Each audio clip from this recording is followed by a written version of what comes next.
नमस्कार। इस वीडियो में हम समझेंगे कि स्वास्थ्य संबंधी देखभाल की सेवाएं कौन-कौन सी होती हैं, उनकी अवधारणा क्या है, स्तर किन-किन स्तर पे ये देखभाल स्वास्थ्य संबंधी सेवाएं प्रदान की जाती हैं, उनके सिद्धांत क्या हैं और भारत की जो राष्ट्रीय स्वास्थ्य नीति है, उसमें क्या-क्या बातें प्रमुख हैं, महत्वपूर्ण हैं और सेवाएं कौन सी प्रदान की जा रही हैं, समस्याएं कौन-कौन सी हैं और उनकी देखभाल भारत में प्राथमिक स्वास्थ्य की देखभाल संबंधी क्या महत्वपूर्ण बिंदु हैं और इसके साथ ही भारत में स्वैच्छिक स्वास्थ्य संस्थाएं जो हैं वो कौन-कौन सी हैं उनके बारे में।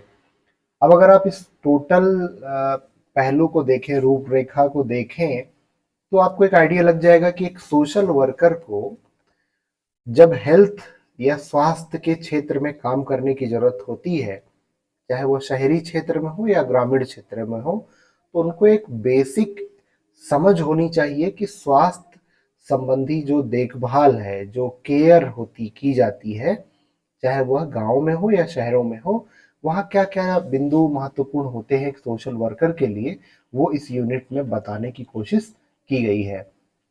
अब देखिए, इसमें कहा गया है कि देश में स्वास्थ्य संबंधी देखभाल की कौन सी सेवाएं प्रदान की जा रही है, उनकी व्यवस्था का आकलन जो है वो हम इस यूनिट में करेंगे पढ़ने के बाद में। प्राथमिक स्वास्थ्य के देखभाल संबंधी सेवाओं की उपयोगिता का मूल्यांकन कर सकेंगे पढ़ने के बाद में, और कमियां कौन कौन सी हैं उनका विश्लेषण कर सकेंगे, और आवश्यकताओं को पूरा करने की व्यवस्था जो बनी है भारत में स्वास्थ्य संबंधी, उनके बारे में हम समझेंगे। तो सबसे पहले यहाँ ये बात कही जा रही है प्रस्तावना में, इंट्रोडक्शन में, कि स्वास्थ्य जो है वो मानव का मूल अधिकार घोषित हो चुका है। अब मूल अधिकार घोषित हो चुका है मतलब ये ह्यूमन राइट है, एक फंडामेंटल राइट है, मौलिक अधिकार हो चुका है कि अगर हमें या किसी भी व्यक्ति को किसी भी जगह पर अगर रह रहा है, भारत का निवासी है या निवासी नहीं भी है, फिर भी अगर वो भारत में है और उसको कुछ जो है बीमारी हो जाती है, कुछ समस्या हो जाती है, तो उसको स्वास्थ्य की सुविधाएं जो है मिल सके। और इसी दिशा में बात की जा रही है कि इसका मतलब ये है कि ये राज्य की जिम्मेदारी बनती है कि उसके यहाँ जो लोग हैं उनके स्वास्थ्य के देखभाल की जो है व्यवस्था की जाए। अब यहाँ राज्य का मतलब कोई पर्टिकुलर राज्य नहीं है। राज्य का मतलब है कि सरकार, शासन, प्रशासन जो है वो यहाँ राज्य में जो है उनको लिया गया है। और पॉलिटिकल साइंस या राजनीति विज्ञान के विद्यार्थी बहुत अच्छे समझते हैं कि राज्य मतलब जो सरकार है, जो गवर्नमेंट है पावर में, उसके बारे में। तो अब यहाँ बात की जा रही है कि संपूर्ण विश्व की राष्ट्रीय सरकार अपने अपने जो लोग वहाँ उनके रहते हैं, उनके लोगों के जो नागरिक हैं किसी भी राज्य में, देश में, उनके स्वास्थ्य की जो देखभाल की जिम्मेदारी होती है, और उसमें जो स्वास्थ्य देखभाल संबंधी जो सेवाओं में वृद्धि की जा सकती है, उसमें सुधार किया जाता है, या जो कमियां रहती हैं उनको और विकसित किया जाता है। अब एक बिंदु यहाँ और महत्वपूर्ण निकल के आ रहा है कि जो वर्तमान में स्वास्थ्य संबंधी जो पूरी प्रक्रिया है, उसमें कुछ आलोचनाएं हैं, उस सिस्टम के खिलाफ कुछ बातें हैं। जैसे शहरी क्षेत्रों में स्वास्थ्य की सेवाओं की ज़्यादा सुगमता है, ज़्यादा अधिक रूप में शहरी क्षेत्र में स्वास्थ्य देखभाल की सेवाएं जो है वो रहती हैं, ग्रामीण क्षेत्रों में कम देखने को मिलती हैं। चाहे वो हॉस्पिटल के बारे में हो, या दवाइयों के बारे में हो, मेडिसिन के, या डॉक्टर्स की उपलब्धता हो, ग्रामीण क्षेत्रों में वो कम रहती है। शहर या शहरी जो कस्बे हैं, वहाँ ज़्यादा आप देखेंगे कि शहरी क्षेत्र में आधिपत्य है, और अधिकतर इन सेवाओं की प्रकृति उपचारात्मक है। अब ये जो शब्द है उपचारात्मक, इसका मतलब ये है कि जब कोई बीमारी हो जाती है किसी भी को भी, तो हम उपचार करने की तरफ भागते हैं, हम उसका इलाज करते हैं। यहाँ बात ये कही जा रही है कि अगर हम बीमारी होने से पहले ही प्रिवेंटिव मेडिसिन के ऊपर जाए, हम रोकथाम करें कि हमें बीमारी हो ही ना, हमारे लोगों को बीमारी हो ही ना, तो वो बहुत अच्छा होगा और हम बीमारियों से बच सकेंगे। उदाहरण के लिए आप देख सकते हैं, कोविड के समय में, कोरोना महामारी के समय हम मास्क लगाते थे, हम सोशल डिस्टेंसिंग का पालन करते थे। तो मास्क लगाएंगे तो क्या होगा कि हमें जो वायरस कोरोना का है वो हमें एक दूसरे से संक्रमित नहीं होंगे हम, और बच जाएंगे। तो ये बचाव के साधन या जो बचाव के ऊपर हम ज्यादा फोकस जब करते हैं तो वो होता है रोकने की, मतलब प्रिवेंटिव मेडिसिन में हम जाते हैं। और अब हम अगर यहाँ बात कर रहे हैं तो यहाँ कहा जा रहा है उपचारात्मक, यानी उपचार करेंगे अगर बीमारी हो जाएगी उसके बाद। तो ये आलोचना की जा रही है कि भारत में हमें जो है वो प्रिवेंटिव मेडिसिन के ऊपर ज्यादा फोकस करना चाहिए, कि रोकथाम हम पहले ही कर दें, रेदर देन कि कुछ बीमारी हो जाए उसके बाद हम जो है उसका उपचार करें। नेक्स्ट पॉइंट यहाँ है, केवल एक छोटे से जनसंख्या के हिस्से के लिए सुविधाएं प्राप्त होती हैं। ये थोड़ा आलोचनात्मक बात कही जा रही है कि शहरी क्षेत्रों में जो है स्वास्थ्य की सेवाएं ज्यादा हैं, ग्रामीण क्षेत्रों में स्पेशलिस्ट डॉक्टर्स, हॉस्पिटल्स इत्यादि कम है। तो इस तरह से यहाँ बात की जा रही है कि स्वास्थ्य जो है वो कोई भी देश हो, चाहे वो विकासशील हो या विकसित हो, उन सभी के लिए यह बहुत एक चुनौती, एक चिंता का विषय है कि वहाँ उनके यहाँ जो लोग रह रहे हैं, जो नागरिक हैं, उनको बेहतर स्वास्थ्य सेवाएं दी जाएं और जो भी बीमारियां हो उनका तुरंत निदान किया जा सके। अब यहाँ एक चीज और भी महत्वपूर्ण ये कही जा रही है कि स्वास्थ्य देखभाल की अवधारणा क्या है। तो यहाँ कह रहे हैं कि हम जानते हैं कि स्वास्थ्य अनेक कारकों से प्रभावित होता है। अब अनेक कारकों से प्रभावित होने का मतलब यह है कि हम अगर एक व्यक्ति स्वस्थ है तो उसमें किन किन कारकों का योगदान है। जैसे हम पौष्टिक भोजन अगर करते हैं तो हम स्वस्थ रहेंगे, अच्छी जगह पे हम रहते हैं जहां साफ सुथरा है हवा, साफ सुथरा है पानी, वातावरण, और मूलभूत स्वच्छता या सफाई है, स्वस्थ जीवन शैली है, पर्यावरणीय आपदाओं या संक्रामक रोगों से बचाव या उनसे सुरक्षा, चिकित्सा के देखभाल की सीमाओं को। तो इस तरह से हम बात ये कह रहे हैं कि किसी भी मानव को स्वस्थ रहने में अनेक जो कारक हैं जो मदद कर रहे हैं, सहायता कर रहे हैं, जिसमें पौष्टिक भोजन है, अच्छा निवास, कपड़े, स्वच्छता, साफ सफाई, पर्यावरण, संक्रामक रोगों से बचाव। तो ये एक अवधारणा के रूप में देखा जा रहा है कि स्वास्थ्य की देखभाल, स्वस्थ हम तभी, एक व्यक्ति तभी होगा जब इस तरह से ये चीजें उसके जीवन में रहेंगी व्यक्ति के। तो अब यहाँ सोशल वर्कर के पर्सपेक्टिव से क्या रहेगा, जब एक सोशल वर्कर, एक सामाजिक कार्यकर्ता फील्ड में जाते हैं, गांव में, कस्बों में जाते हैं, तो इन सभी बिंदुओं पर वो ध्यान अपना रखते हैं कि भाई अगर कोई व्यक्ति बीमार पड़ रहा है तो उसको इसमें से कौन सा कारक जो है वो प्रभावित कर रहा है। तो ये एक महत्वपूर्ण बात है। फिर बात की जा रही है कि स्वास्थ्य की देखभाल लोगों को इनका मौलिक सार्वजनिक अधिकार है और ये सरकार की रिस्पॉन्सिबिलिटी बन जाती है कि उनको सेवाएं प्रदान की जाए। तो इस तरह से यहाँ एक बेसिक बात की जा रही है। अब जो मेथड है, स्वास्थ्य की जो प्रक्रिया है, पद्धति है, उसके बारे में बात की जा रही है कि यह उपलब्ध जानकारी और संसाधनों के माध्यम से समुदाय, कम्युनिटीज की स्वास्थ्य संबंधी सेवाओं की आवश्यकताओं की पूर्ति की जाए।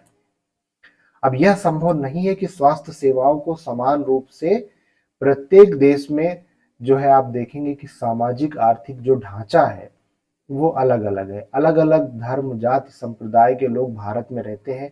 भारत विविधताओं का देश है। तो कई बार यह ऐसा होता है कि शहरी क्षेत्रों में तो ठीक है, ग्रामीण क्षेत्रों में या कस्बों में बहुत समस्या होती है कि हम सभी को समान रूप से स्वास्थ्य की सेवाएं जो है प्रदान कर सके। और इसी क्रम में यहाँ बात की जा रही है कि स्वास्थ्य सेवाओं को प्राप्त करने के संबंध में दो महत्वपूर्ण निष्कर्ष जो सबके सामने आए हैं। सबसे पहला ये है कि जो स्वास्थ्य सेवाएं हैं इस प्रकार से नियोजित की जाए कि समस्त जनसंख्या की आवश्यकता पूर्ति हो, ना कि कुछ एक चुने हुए समूहों की पूर्ति हो। तो यहाँ बात की जा रही है एक्सेसिबिलिटी या पहुंच की, कि सभी के पास में इस तरह से प्लानिंग किया जाए कि हॉस्पिटल हो, डॉक्टर हो, दवाइयां हो, और हम रोकथाम, ये मैंने बात की थी ना रोकथाम की, प्रिवेंटिव मेडिसिन की, तो रोकथाम भी हो, उपचारात्मक भी हो और रिहैबिलिटेशन या पुनर्वास सेवाओं की जो सुविधा है वो पूरी व्यवस्था उसकी की जानी चाहिए। तभी समाज में हम जो है कह पाएंगे कि ये एक मूल जो है रूप से सबको स्वास्थ्य की सेवाएं प्रदान हो रही हैं।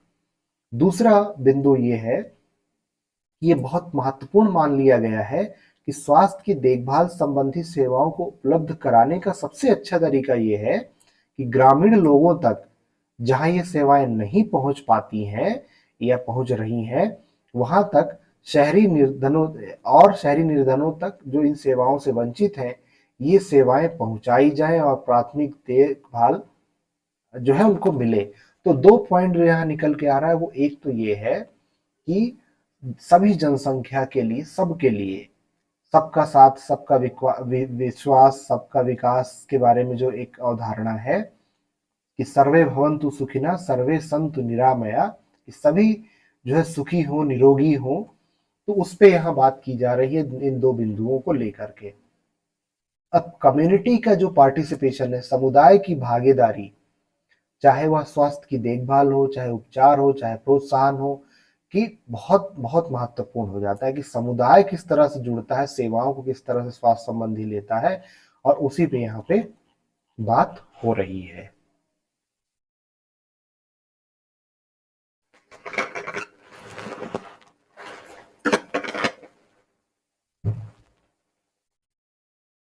अब नेक्स्ट अगर हम देखें तो प्राथमिक देखभाल का स्तर अगर हम बात करें तो व्यक्ति, परिवार, समुदाय के लिए राष्ट्रीय स्वास्थ्य प्रणाली के माध्यम से संपर्क बनाने का प्रथम स्तर है, जहां प्राथमिक स्वास्थ्य देखभाल उपलब्ध कराई जाती है। और यह देखभाल के स्तर पर लोगों को बहुत घनिष्ठ रूप से जो है स्वास्थ्य सेवाएं प्रदान करने और समस्याओं का निदान करने पे फोकस किया जाता है। भारतीय संदर्भ में अगर हम देखें तो प्राथमिक स्वास्थ्य की जो देखभाल की अनेक मिक्स्ड मेथड्स के माध्यम से किया जाता है, जैसे उप स्वास्थ्य केंद्र, बहुउद्देशीय स्वास्थ्य कार्यकर्ता या मल्टीपर्पस हेल्थ वर्कर्स, ग्रामीण स्वास्थ्य मार्गदर्शक, प्रशिक्षित दाइयां, मितानिन या दाई जो होती हैं।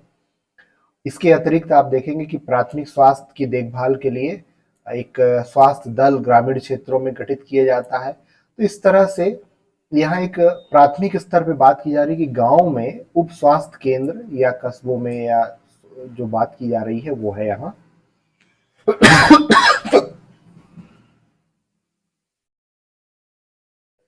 नेक्स्ट अगर हम देखें तो वो है सेकेंडरी लेवल पे, द्वितीयक स्तर पर देखभाल स्वास्थ्य संबंधी। अब यहाँ पे बात की जा रही है कि इस स्तर पर ये थोड़ा कॉम्प्लेक्स हो जाता है कि समस्याओं का निदान किया जा सके और जिनका प्राथमिक स्तर पर संभव नहीं होता। तो प्राइमरी स्तर पर, उप स्वास्थ्य केंद्र पर, गांव में अगर जो है वो स्वास्थ्य की सुविधाएं, दवाइयाँ, डॉक्टर, नर्स, दाइयाँ नहीं कर पा रही हैं, तब वो जाता है सेकेंडरी स्तर पे, द्वितीयक स्तर पर। और भारत में जिला अस्पताल और सामुदायिक स्वास्थ्य केंद्र जो है उनको इस तरह की जो है सेवाएं जो है उनके माध्यम से प्रदान की जाती है। तो ये एक सेकेंडरी लेवल हो जाता है स्वास्थ्य सेवाओं को, देखभाल को लोगों तक, जनता तक पहुंचाने का। अब तीसरा अगर हम देखें टार्शियरी लेवल पे, तृतीयक स्तर पर, तो तृतीयक स्तर पर आप देखेंगे कि जब हम द्वितीयक यानी सेकेंडरी लेवल की स्वास्थ्य व्यवस्था जो है उत्तम, बहुत ही उत्तम होती है, पर कुछ सुविधाएं जो है, कुछ एक्सपर्ट स्पेशलिस्ट डॉक्टर्स जो होते हैं वो आप देखेंगे कि जैसे एम्स, ऑल इंडिया मेडिकल जो हॉस्पिटल है, साइंस जैसे अखिल भारतीय चिकित्सा संस्थान है, सुपर स्पेशलिटी हॉस्पिटल्स हैं शहरों में, जैसे दिल्ली, मुंबई, कलकत्ता, बैंगलोर, हैदराबाद, चेन्नई वगैरह में। तो वहाँ पे स्पेशलिस्ट डॉक्टर्स होते हैं, नर्सेस होते हैं, और भी हेल्थ केयर के सारे लोग एक्सपर्ट्स रहते हैं। तो वहाँ पे जो स्वास्थ्य सेवाएं प्रदान की जा रही हैं, जैसे कैंसर के बारे में बात करते हैं तो कैंसर के लिए आप देखेंगे टाटा मेमोरियल हॉस्पिटल बम्बई में है, आप देखेंगे कि बिहार में भी है।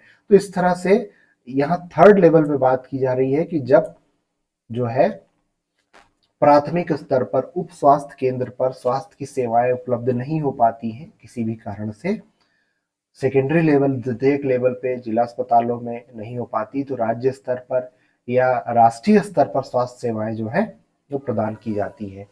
अब बात यहाँ की जा रही है कि बदलती हुई अवधारणाएं स्वास्थ्य को लेकर के क्या है। तो व्यापक स्वास्थ्य देखभाल के बारे में जो भी सरकार है, राजनीतिक दल है, स्वतंत्रता मिलने के बाद से ही वो प्रयास करते रहे हैं कि भारत में स्वास्थ्य की जो बहुत सारी समस्याएं हैं उनको दूर करने का जो है प्रयास किया जाए। और इसी दिशा में 1946 में भोरे समिति का गठन जो किया गया था, और भोरे समिति जी ने, उनकी जो समिति थी, उन्होंने जो है कहा कि भौगोलिक क्षेत्र में रहने वाले प्रत्येक व्यक्ति के लिए स्वास्थ्य व्यवस्था गर्भ से मृत्यु तक, रोकथाम, उपचार, प्रोत्साहनात्मक स्वास्थ्य, सभी को जो है इंटीग्रेटेड प्रावधान, एक एकीकृत माध्यम से जो है उपलब्ध कराने पर प्रयास करना चाहिए। तो भोरे समिति जो रही है उसने कहा कि जो समुचित रोकथामात्मक प्रिवेंटिव मेडिसिन और क्यूरेटिव मेडिसिन यानी उपचारात्मक और उन्नत यानी बेटर क्वालिटी की जो स्वास्थ्य सेवाएं हैं वो उपलब्ध करानी चाहिए। तो भोरे कमेटी जैसे यहाँ बात करें 1946 की, उसने कुछ रिकमेंडेशंस दी हैं और उसमें कहा गया है कि जितना ज्यादा संभव हो सके लाभार्थियों के लिए निकट संपर्क स्थापित करना चाहिए, लोगों को स्वास्थ्य सेवाओं के बीच में एक विस्तृत सहयोग स्थापित हो सके, पेमेंट करने का ध्यान रखा जाए कि निर्धन व्यक्तियों को भुगतान करने की जिनकी क्षमता ना हो उनके लिए भी स्वास्थ्य सेवाएं उपलब्ध की जाए। अगर आप गांव में हैं या शहरों में भी हैं तो आप देखेंगे जो शहर के या ग्रामीण क्षेत्रों के जो सरकारी अस्पताल हैं, आप जाएंगे तो वहाँ 5 रुपया जो है पर्ची कटाने का लगता होगा, या बहुत ज्यादा होगा तो 10 रुपया होगा। अलग अलग राज्यों के बारे में हम बात कर रहे हैं, किसी एक राज्य के बारे में नहीं। तो 5-10 रुपया पर्ची कटा के, कई बार जो गरीबी रेखा के नीचे हैं तो उनको अपना कार्ड लेकर के जाते हैं, या अभी आयुष्मान भारत का कार्ड बना हुआ तो आपको वो भी नहीं लगेगा। तो इस तरह से समुदाय के विशिष्ट रूप से संवेदनशील और कमजोर वर्गों का भी देखभाल करना है, सरकार की जिम्मेदारी है। घर और कार्यस्थल दोनों जगहों पर स्वस्थ वातावरण पैदा करना यानी विकसित करना। तो इस तरह से भोरे कमेटी ने सुझाव दिया कि स्वास्थ्य की देखभाल को अधिकाधिक चिकित्सा देखभाल उपलब्ध कराने की नीति के स्थान पर बदला जाए। तो कुल मिलाकर के ये जो अवधारणा रही है कि भारत में राष्ट्रीय स्वास्थ्य योजना वो लाई जाए और उसी को आधारशिला बनाया गया, और प्राथमिक स्वास्थ्य केंद्रों, उप स्वास्थ्य केंद्रों का जो है नेटवर्क या जाल की स्थापना की तरफ हम बढ़े। तो ये देश जब आजाद हुआ उसके बाद फिर यहाँ बात हो रही है कि भारत सरकार ने प्राथमिक स्वास्थ्य केंद्रों, उप स्वास्थ्य केंद्रों पर आधारित ग्रामीण स्वास्थ्य सेवाओं को व्यापक रूप से जो है वो विकसित किया। और पिछले 45 साल के एक्सपीरियंस यही बताते हैं कि जो पीएचसीज है वो बेहतर सेवाएं देने में विफल रहे हैं। अब विफल रहे हैं मतलब यहां साफ से देखिए कि उनको हमने जिस अवधारणा से भारत सरकार ने कहा है, बनाया है लोगों के लिए, कहीं ना कहीं कुछ कमियां रह जाती हैं, जिसके कारण से जो है अब एक कमी के रूप में देखिए कि 2 से 5 किलोमीटर के क्षेत्रों से आगे अधिक विस्तृत नहीं हुआ है। तो दूरी कहीं ना कहीं एक समस्या बन के निकल के आती है। उसके अलावा कर्मचारियों की कमी, दवाइयां, उपकरणों की निम्न आपूर्ति होने के फलस्वरूप जो है लोगों में असंतोष बढ़ता गया है और इस पर विश्वास करने के लिए ये मुश्किल हो गया है। तो गांव में आप सच में जाकर के देखिए कि गांव में स्वास्थ्य केंद्र हैं, उप स्वास्थ्य केंद्र हैं, दवाइयाँ डॉक्टर भी हैं, लेकिन कई बार इस तरह से होता है कि जो ट्रीटमेंट चाहिए, जो दवाई चाहिए वो उपलब्ध नहीं होती है। और इसी दिशा में आप देखेंगे कि यूनिसेफ और विश्व स्वास्थ्य संगठन WHO, वर्ल्ड हेल्थ ऑर्गेनाइजेशन ने अपनी जो ज्वाइंट हेल्थ पॉलिसी 1965 में ले आई थी, उसमें यह कहा कि मूल स्वास्थ्य सेवाएं जो है शब्द का उपयोग किया कि मूल यानी जो बहुत महत्वपूर्ण है, उसमें जो है हमें ठोस कदम उठाने की और उस तरह की समुदाय की भागीदारी जो है जोड़ना पड़ेगा, स्वास्थ्य सेवाओं को और बेहतर करने की बात कही गई प्राथमिक स्वास्थ्य सेवाओं को लेकर के। फिर अगर हम देखभाल की बात करें तो प्राथमिक स्वास्थ्य की देखभाल के लिए 1978 में 1978 में अल्मा एता में अंतरराष्ट्रीय सम्मेलन के बाद इस दृष्टिकोण पर इसकी प्राथमिक स्वास्थ्य देखभाल जो है वो होना चाहिए। और देखभाल के लिए जो है इसमें पहली बार 1946 की जो भोरे समिति थी, उन्होंने जो प्रस्तावित किया था कि अब विश्वव्यापी अंतरराष्ट्रीय संस्थाओं और राष्ट्रीय सरकारों द्वारा अपनाना चाहिए। तो बात यहाँ ये की जा रही है कि प्राथमिक स्तर पर, गांव के स्तर पर स्वास्थ्य सेवाओं की उपलब्धता जो है बेहतर की जाए और लोगों को बेहतर स्वास्थ्य सेवाएं मिल सके। छोटी मोटी बीमारियां तो ठीक है, लेकिन थोड़ा और उसमें जाकर के वृद्धि विकास हो सके, वो यहाँ पे बात की जा रही है।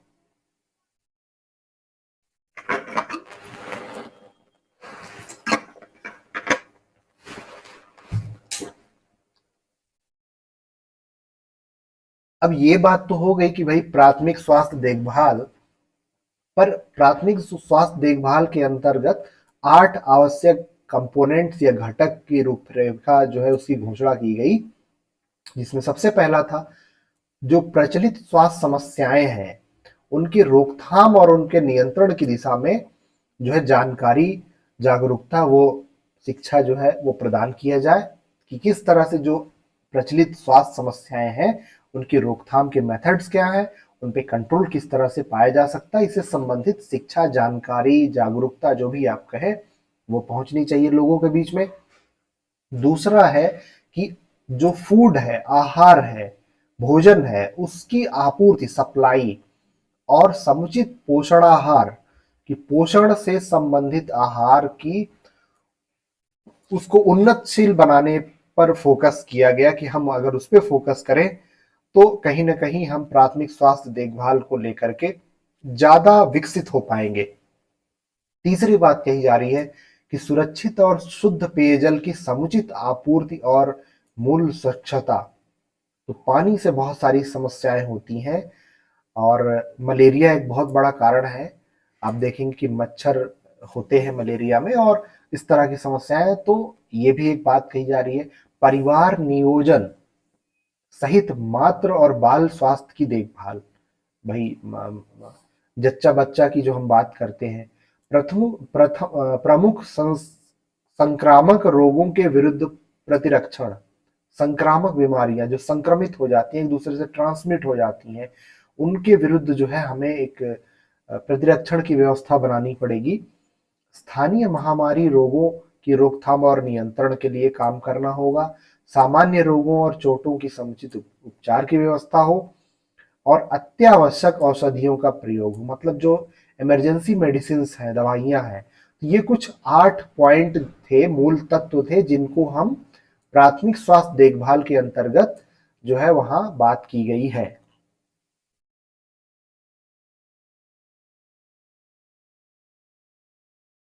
अब अगर हम आगे बढ़े तो प्राथमिक स्वास्थ्य देखभाल के सिद्धांत को अगर हम देखें, सिद्धांतों को, तो सबसे पहला है समान वितरण कि इक्वल डिस्ट्रीब्यूशन हो।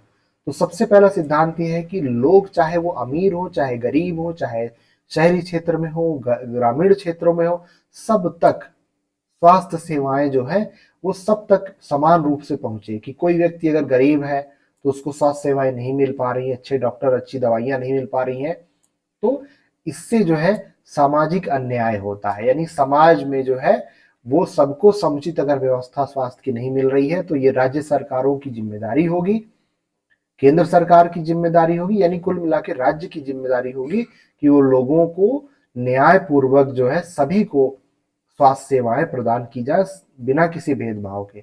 दूसरी बात की जा रही है सामुदायिक भागीदारी, कम्युनिटी पार्टिसिपेशन। अब सामुदायिक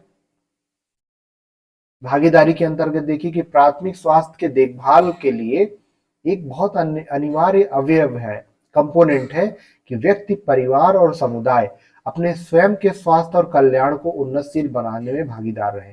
तो देखिए अगर सरकार या राज्य अपने जहां भी जिले हैं, गांव हैं, कस्बे हैं, शहर हैं, वहां पे सरकार बहुत प्रयास कर रही है कि हम अच्छे डॉक्टर्स लाएं, अच्छे नर्स लाएं, अच्छी दवाइयां लाएं, अच्छे मेडिसिन हॉस्पिटल्स बनाएं, सब कुछ करें, लेकिन अगर लोगों में जागरूकता नहीं है बीमारियों को लेकर के तो फिर क्या होगा कि पूरी व्यवस्था चरमरा जाएगी, व्यवस्था प्रभावित हो जाएगी।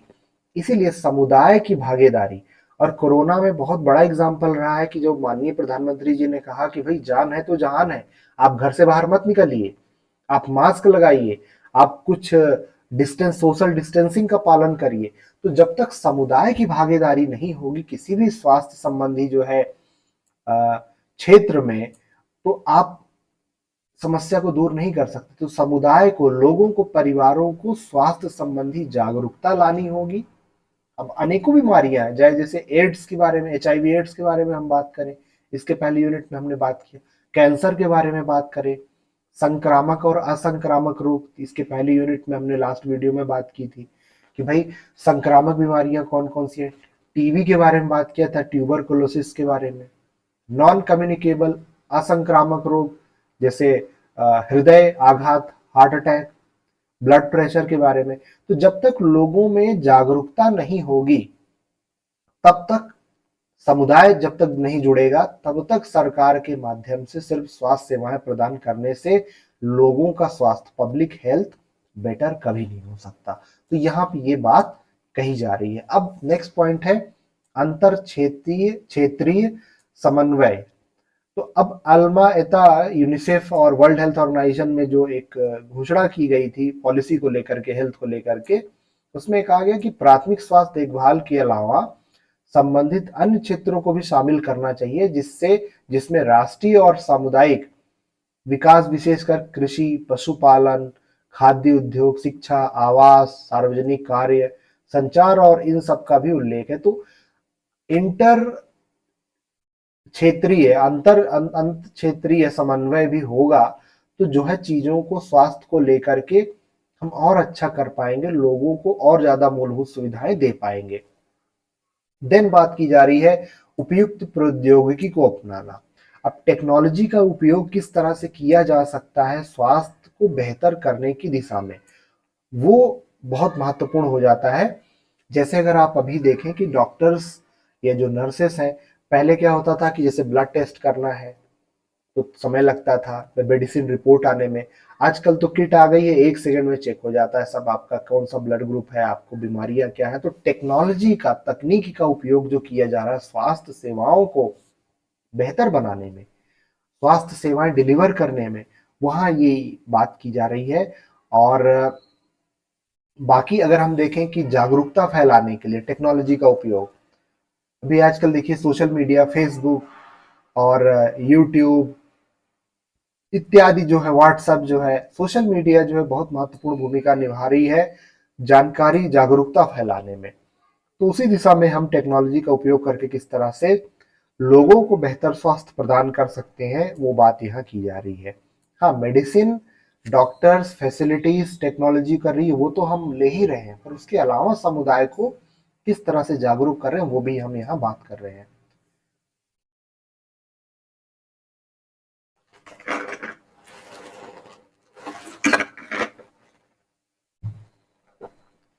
नेक्स्ट अगर हम देखें तो राष्ट्रीय स्वास्थ्य नीति, यानी भारत में राष्ट्रीय स्तर पर जो स्वास्थ्य को लेकर के नीति जो बनाई गई है, उसमें ये आपके लिए सिलेबस में ये दिया हुआ है कि स्वास्थ्य समस्याओं की व्यापक जानकारी और इन समस्याओं को समुदाय के द्वारा स्वयं हल करना और उनसे निपटने के लिए साधनों का पता लगाना। तो ये देखिए कितना महत्वपूर्ण है कि समुदाय की सहभागिता, समस्याओं को, रोगों को, कारणों का पता लगाना, और हमारे गांव में, हमारे ट्राइबल एरियाज में, हमारे पहाड़ी क्षेत्रों में आप देखेंगे कि ऐसे मेडिसिनल प्लांट है, ऐसी बहुत सारी बीमारियां हैं जो हमारा, हमने इसके पहले यूनिट में भी पढ़ा था कि भारतीय चिकित्सा पद्धति के बारे में।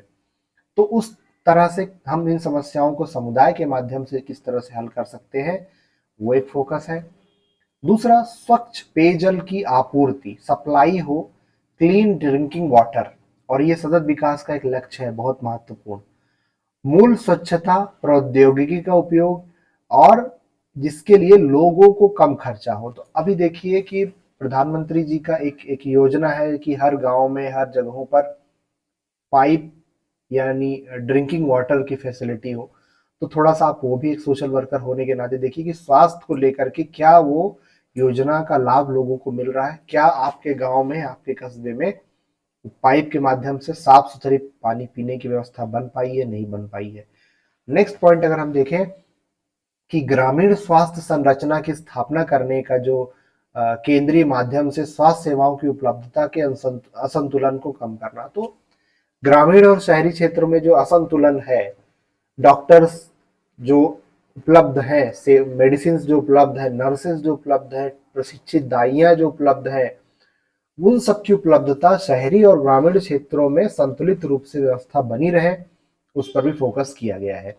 नेक्स्ट पॉइंट यहाँ बात की जा रही है कि स्वास्थ्य योजनाओं तथा स्वास्थ्य कार्यक्रमों को इम्प्लीमेंट करने के लिए जो गतिशील स्वास्थ्य प्रबंधन सूचना प्रणाली को स्थापित करना, तो एक मैनेजमेंट इंफॉर्मेशन सिस्टम MIS के बारे में बात की जा रही है कि इंटीग्रेटेड, एकीकृत रूप से कंप्यूटर सिस्टम के माध्यम से, टेक्नोलॉजी के माध्यम से सारी जानकारी कंप्यूटर पे ऑनलाइन उपलब्ध रहे, सारे कार्यक्रम, सारी योजनाओं के बारे में सारी जानकारी जो है उपलब्ध हो।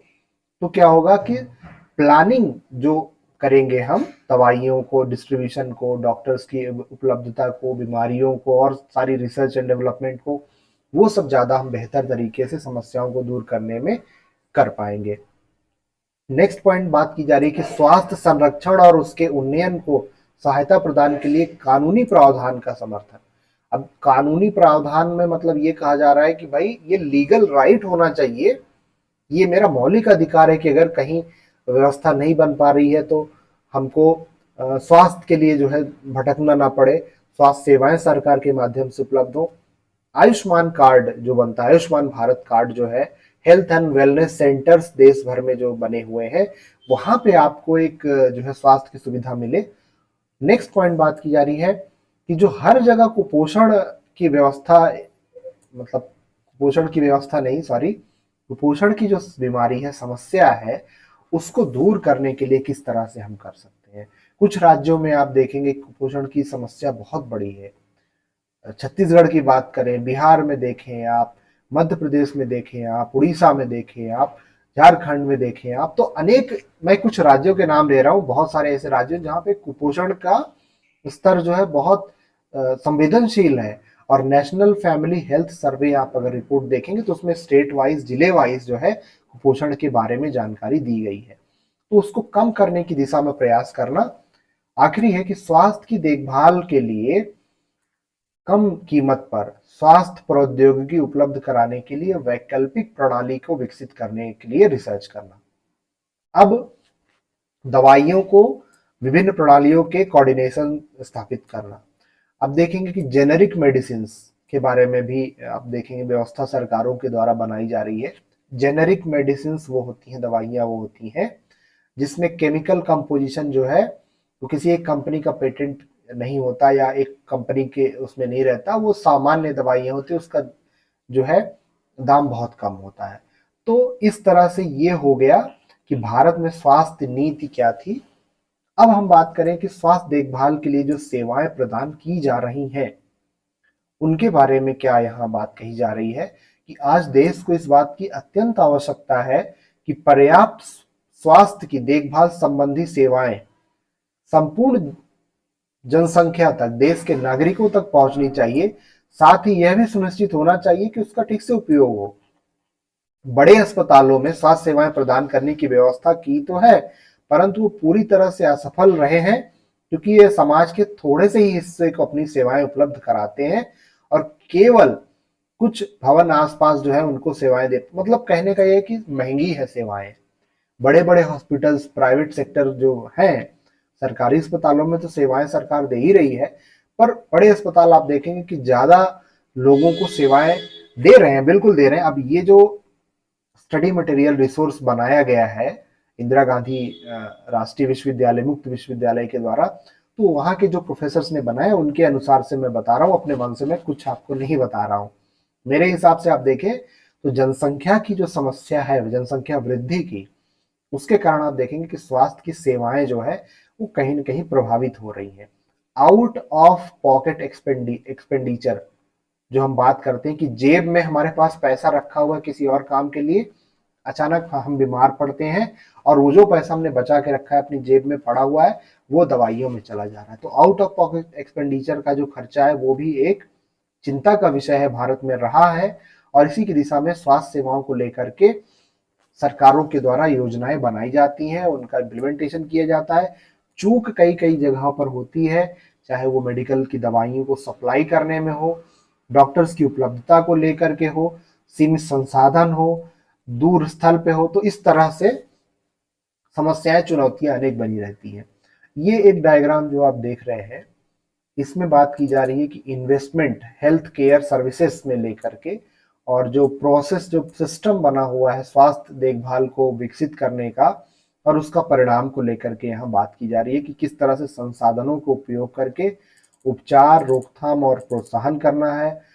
सार्वजनिक क्षेत्रों को, प्राइवेट सेक्टर को, शैक्षिक संस्थाओं को, और देसी जो हमारी पद्धति है स्वास्थ्य संबंधी, चिकित्सा संबंधी, उसमें जो है हम कितना बेहतर कर सकते हैं, वो यहाँ बात की जा रही है। तो इस तरह से उचित नियोजन होना चाहिए, प्लानिंग होनी चाहिए। प्लानिंग तो हम बहुत 5 ईयर प्लान हमने बनाए, लेकिन उसमें कहीं ना कहीं प्रबंधन की जो कमी रहती है, मैनेजमेंट की जो समस्या की रहती है, वो बहुत ही विशाल रहती है। और उसका जो है आप देखेंगे कि समुदाय के जो है उसमें स्वास्थ्य पर, लोगों के स्वास्थ्य पर पड़ता है फर्क। और इसमें जीवन रक्षा, मृत्यु दर में कमी, रोगों की रोकथाम, उपचार, इलाज, लंबी आयु तक जीवित रहने अत्यंत महत्वपूर्ण हो जाता है कि जो भी आपके हमारे परिवार, घर के लोग हैं, समाज के लोग हैं, वो बीमारियों से कम ग्रसित हों।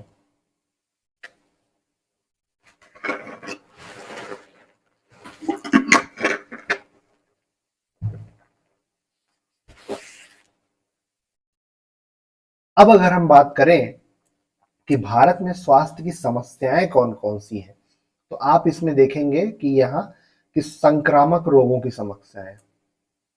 संक्रामक रोग, असंक्रामक रोग इसके पहले यूनिट में है, हमने 1 घंटे में बहुत बढ़िया डिस्कस किया हुआ है। अगर आप वो वीडियो नहीं देखे हैं तो देख लीजिए, चैनल पे पड़ा हुआ है। संक्रामक रोग, संक्रमित होकर, जैसे कोरोना की हम बार बार बात कर रहे हैं कि एक दूसरे से संक्रमित होके हम जो है वायरस, बैक्टीरिया या जो भी इस तरह के कारक हैं, वो माइक्रो ऑर्गेनिज्म से एक शरीर से या जानवरों से भी कई बीमारियां फैलती हैं। तो वो एक दूसरे से जो फैलता है, संक्रमित होते हैं, वो रोगों की समस्याएं भारत में है।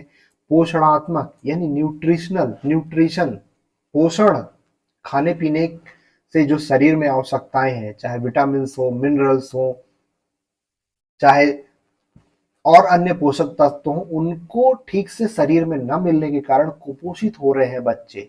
महिलाओं में खून की कमी, आयरन, है ना, एनीमिया की बीमारी हो रही है, वो एक पोषणात्मक समस्याएं हैं। देन पर्यावरणीय स्वच्छता संबंधी समस्याएं, पर्यावरण, वातावरण, जिस वातावरण में हम रह रहे हैं वहाँ साफ सफाई, मच्छर, मलेरिया की बात हम कर रहे हैं, या और भी जो वातावरण जहाँ हम रह रहे हैं वो प्रभावित कर रहे हैं, उससे समस्याएं हो रही हैं। देन बात की जा रही है चिकित्सा संबंधी देखभाल की समस्याएं। अब स्वास्थ्य या चिकित्सा, मेडिसिन, डॉक्टर्स, अब उनकी उपलब्धता, आप जहाँ रह रहे हैं, गांव में जहाँ रह रहे हैं, वहां से जिला अस्पताल, जनपद पे जो स्वास्थ्य, उप स्वास्थ्य केंद्र है, प्राथमिक स्वास्थ्य केंद्र है, उसमें डॉक्टर, नर्स, तो उनको लेकर के इंफ्रास्ट्रक्चर, अधोसंरचना से संबंधित समस्याएं हैं। फिर जनसंख्या संबंधी समस्याएं हैं। सर और मैडम, अगर जनसंख्या ज्यादा होगी तो क्या होगी कि व्यवस्था उस तरह से सरकारों को बनानी पड़ेगी, खर्च आएगा।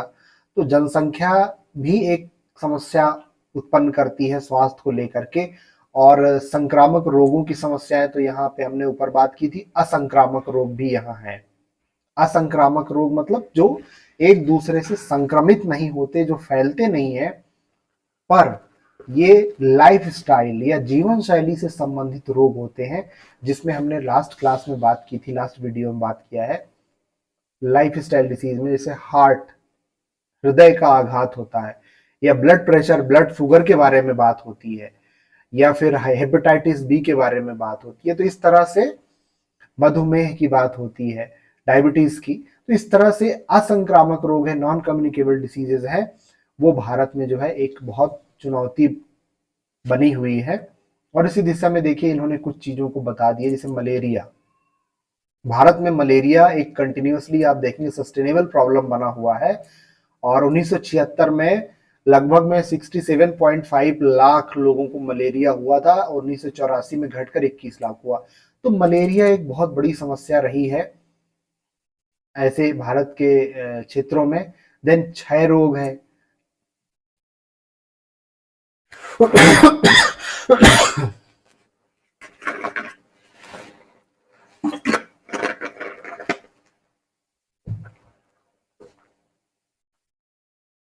फिर उसके बाद है क्षय रोग। तो भारत में क्षय रोग ट्यूबरक्लोसिस एक प्रमुख जन समस्या रही है। लिप्रोसी या कुष्ठ रोग एक समस्या रही है भारत में। दस्त, अतिसार रोग ये भी एक बहुत महत्वपूर्ण जो है समस्या रही है, स्वास्थ्य समस्या, जिसमें विशेषकर 5 वर्ष से कम आयु के जो बच्चे हैं वो सबसे ज्यादा प्रभावित होते हैं और उनकी मृत्यु भी कई बार हो जाती है, कई केसेस बन जाते हैं। देन घातक व तीक्ष्ण श्वसन रोग, सांस से संबंधित, अस्थमा की बीमारी, इस तरह की जो है 5 साल के कम बच्चों को जो है छुआछूत के कारण अधिक होता है। फाइलेरिया, फिलेरिया जो हम कह रहे हैं, ये चमत्कारिक रूप से जो है बढ़ रहा है। भारत जैसे जनसंख्या में 25% लोगों को फाइलेरिया के रोगाणु मौजूद है ना। तो इस तरह से ये एड्स, HIV एड्स एक बहुत बड़ी समस्या भारत में बनी हुई है। अनेकों NGO, civil society, government, private sector सब काम कर रहा है HIV एड्स को रोकथाम के लिए, जागरूकता फैलाने के लिए, और अनेक अन्य भी बीमारियां हैं, समस्याएं हैं, जिनके माध्यम से जो है हमको बीमारियों को जो है दूर करने, उनको रोकने, उनके निदान की दिशा में भारत सरकार, राज्य सरकार और समाज के सभी वर्गों के लोग जो है हमको मिलकर के काम करने की जरूरत है। अब अगर हम बात करें पोषणात्मक समस्या, पोषण से संबंधित, तो पोषण से संबंधित में देखेंगे कि प्रोटीन ऊर्जा से संबंधित कुपोषण है कि जितना भोजन मिलना चाहिए उतना नहीं मिल पाता और प्रोटीन जो है भारत में कुपोषण का एक कारण बना हुआ है। पोषणात्मक अरक्तता, यानी रक्त जो है वो उपलब्ध नहीं है बॉडी में जितना होना चाहिए।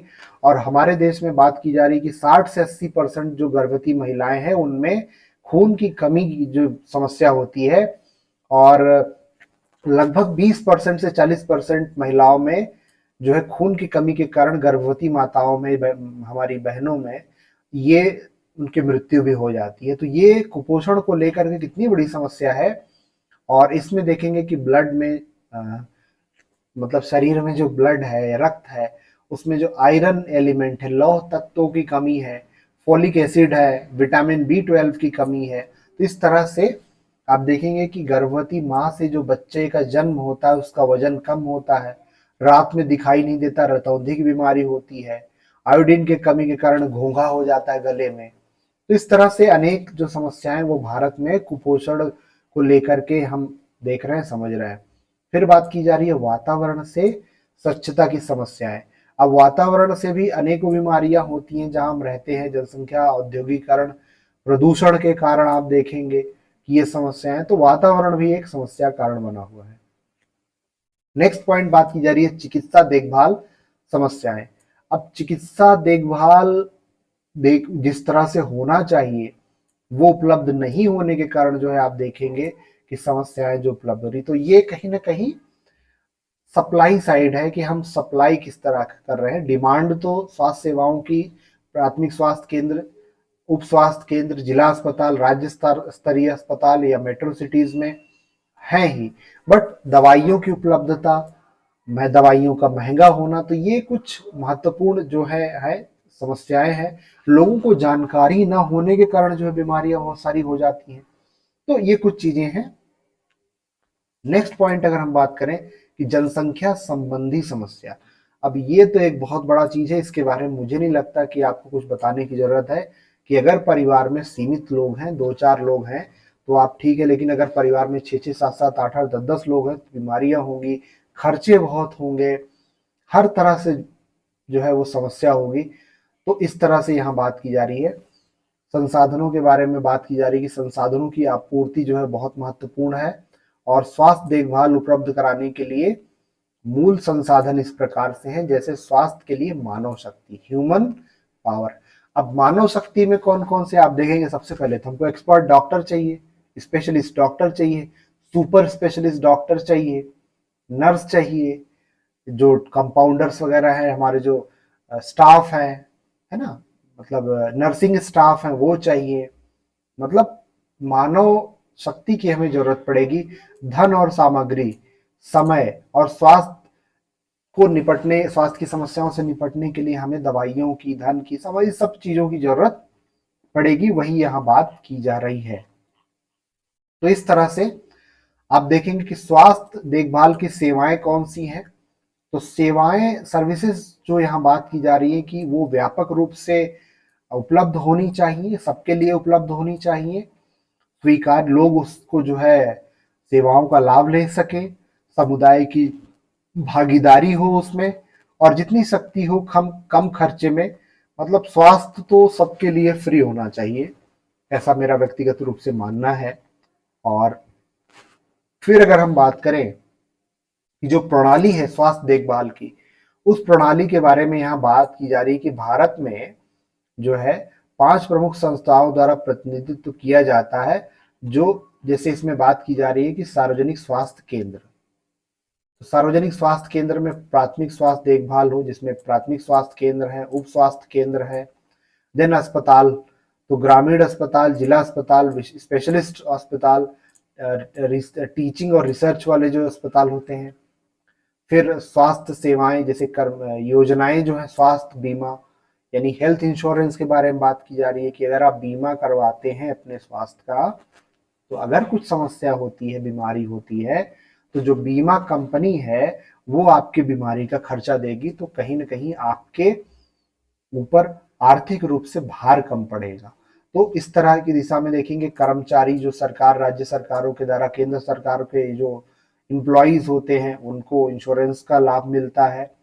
और रक्षा सेवाएं या रेलवे हैं, तो इस तरह से निजी क्षेत्र में private hospital, polyclinic, nursing home, दवाखाने, तो ये कुछ प्रणालियां हैं, कुछ मेथड्स हैं जिनके माध्यम से भारत में स्वास्थ्य सेवाओं को प्रदान किया जाता है।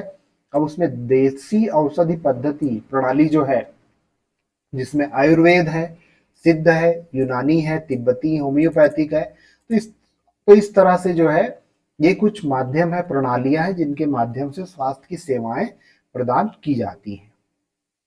अब अगर हम देखें कि भारत में प्राथमिक स्वास्थ्य की देखभाल के लिए 1977 में लोगों के हाथ में, मतलब समर्पित सिद्धांत पर ग्रामीण स्वास्थ्य योजना प्रारंभ की गई। और 1975 में श्रीवास्तव कमेटी जो रही है, उसकी सिफारिशों पर ग्रामीण क्षेत्रों में स्वास्थ्य की देखभाल की सेवाएं प्रदान करनी है। भारत सरकार स्वास्थ्य के लिए लक्ष्य बना करके स्वास्थ्य देखभाल के लिए काम कर रहा है, और हर जगह पूरे भारत में, पूरे देश में जो है वो स्वास्थ्य की सुविधाएं हो। तो ये सब चीजें तो हमने बेसिक बात की कि ग्रामीण स्तर पर प्राथमिक स्वास्थ्य की देखभाल की जो उपलब्धता है, सेवाएं हैं, वो होनी चाहिए। हाँ, एक योजना बहुत महत्वपूर्ण है, ये इंटीग्रेटेड चाइल्ड डेवलपमेंट स्कीम के समेकित बाल विकास परियोजना। तो ये कुछ योजनाएं हैं, ग्राम स्वास्थ्य मार्गदर्शक योजना, स्थानीय दवाइयों का प्रशिक्षण। तो इस तरह से योजनाओं का लाभ जो है स्थानीय दवाइयों को लोगों को आंगनवाड़ी कार्यकर्ताओं के माध्यम से मिल सके। आंगनबाड़ी कार्यकर्ताओं की भूमिका बहुत महत्वपूर्ण होती है। स्कूलों में जाकर के आप देखें तो वहाँ पे मध्याह्न भोजन की व्यवस्था रहती है। वहाँ पे कुपोषण को कम करने के लिए आप देखेंगे कि रिहैबिलिटेशन सेंटर या न्यूट्रिशनल सेंटर्स बने हुए हैं। आशा मितानिन जो हमारे हैं स्वास्थ्य कार्यकर्ता, आंगनवाड़ी कार्यकर्ता हैं, तो वो इस तरह से प्राथमिक स्वास्थ्य या जो कम्युनिटी हेल्थ को लेकर के जागरूक हैं। और इसी दिशा में प्राथमिक स्वास्थ्य केंद्र के कार्यों के बारे में बात किया जा रहा है, जिसमें चिकित्सा देखभाल है, मातृ और शिक्षा स्वास्थ्य से परिवार नियोजन सम्मिलित करते हैं, स्वस्थ पेयजल। तो ये तमाम चीजें जो हैं, जो हमने बेसिक बात की, वही चीजें यहाँ पे अलग अलग रूप से हमको देखने को मिलता है। ठीक है, तो इस तरह से ये जो हम बात कर रहे हैं कि ढांचा ढांचा क्या है, तो भाई चिकित्सा अधिकारी होगा, नर्स होंगे, मिडवाइफ्स होंगे, ड्रेसर होंगे।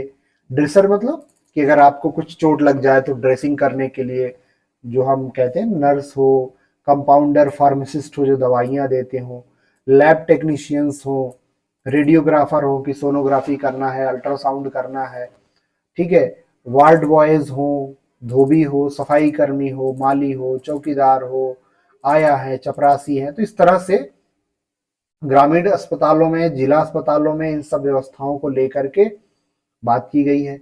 एक महत्वपूर्ण बिंदु है स्वास्थ्य बीमा। अब स्वास्थ्य बीमा जो है, जो राज्य सरकार की जो बीमा योजना है, एम्प्लॉय स्टेट इंश्योरेंस स्कीम है, उसके तहत जो सरकारी संस्थाओं में काम कर रहे हैं उनको तो बीमा मिलता ही है। लेकिन अगर कुछ, मतलब बीमा का लाभ देखिए कि अगर कुछ इस तरह से बीमारियां हो जाए या किसी की मृत्यु हो जाए तो उसमें बहुत सपोर्ट हो जाता है, बहुत सहायता हो जाती है।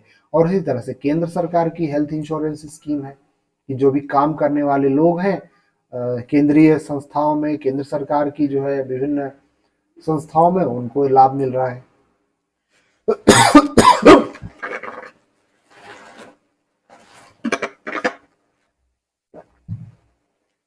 तो इस तरह से इंश्योरेंस के कारण स्वास्थ्य योजनाओं का लाभ जो है लोगों को मिल रहा है, चाहे वो अस्पतालों में सुविधाएं हो, निजी अस्पतालों में जाके इलाज करें। तो ये एक बहुत महत्वपूर्ण जो है बात हो जा रही है।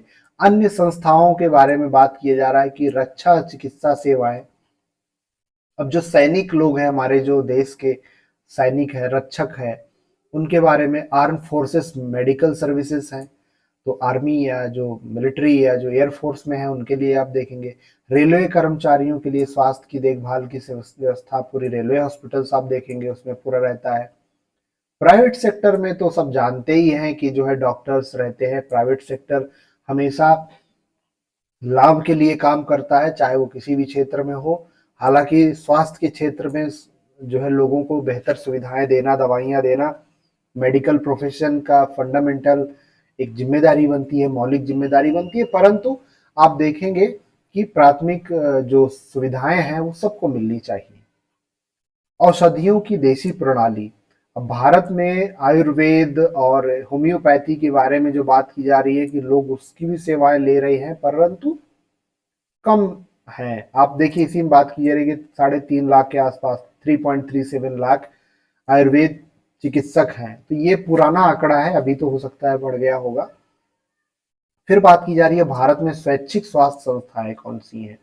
तो स्वैच्छिक स्वास्थ्य सेवाओं को, जैसे हम बात कर रहे हैं कि सरकारी संस्थाओं के कार्यों के संदर्भ में पूरक कार्य करने वाली संस्थाएं, रिसर्च करने वाली, एजुकेट शिक्षा के मेडिकल कॉलेज, और जो प्रदर्शन को लेकर के है। तो इस तरह से भारत में स्वैच्छिक संस्थाओं के बारे में अगर हम देखते हैं तो Indian red cross society, Hindu कुष्ठ निवारण संघ, भारतीय बाल कल्याण परिषद, भारतीय क्षय रोग संघ, भारतीय सेवक समाज, केंद्रीय समाज कल्याण बोर्ड, कस्तूरबा स्मारक निधि, भारतीय परिवार नियोजन संघ, अखिल भारतीय अंध निवारण समाज, और इस तरह से तमाम संस्थाएं हैं जो स्वैच्छिक संस्थाएं हैं। तो इस तरह से कुल मिला के हमारा ये खत्म होता है कि भारत की स्वतंत्रता के बाद से ही राष्ट्रीय स्तर पर केंद्र सरकार ने हमेशा ये व्यवस्था बनाने की कोशिश की है कि शहरी और ग्रामीण दोनों क्षेत्रों में हम रोगों को जो है वो ना हो, उस पर भी काम करें। रोग अगर हो जाए तो उसका जो है हम निदान कर सकें, उपचार कर सकें, पर्यावरण स्वच्छता सफाई पे फोकस कर सके, जनसंख्या की समस्या है उसको दूर करने की दिशा में काम कर सकें। जो स्वास्थ्य देखभाल की सेवाएं हैं और जो अधोसंरचना है उस पे सरकारों के द्वारा आप देखेंगे पिछले 70-75 सालों में पूरी व्यवस्था बनाई गई है और हम बेहतर कर पाएंगे। तो ये जो यूनिट है, इस यूनिट में आपको एज ए सोशल वर्कर एक बेसिक जो हेल्थ केयर सर्विसेज हैं, सेवाएं हैं, जो सिस्टम है, जो मेडिकल केयर है, उसके बारे में एक समझ, एक मूलभूत समझ होनी चाहिए। यही इस यूनिट का प्रमुख उद्देश्य है। आशा है आप लोगों को अच्छा लगा होगा, समझ पाए होंगे। धन्यवाद। Thank you.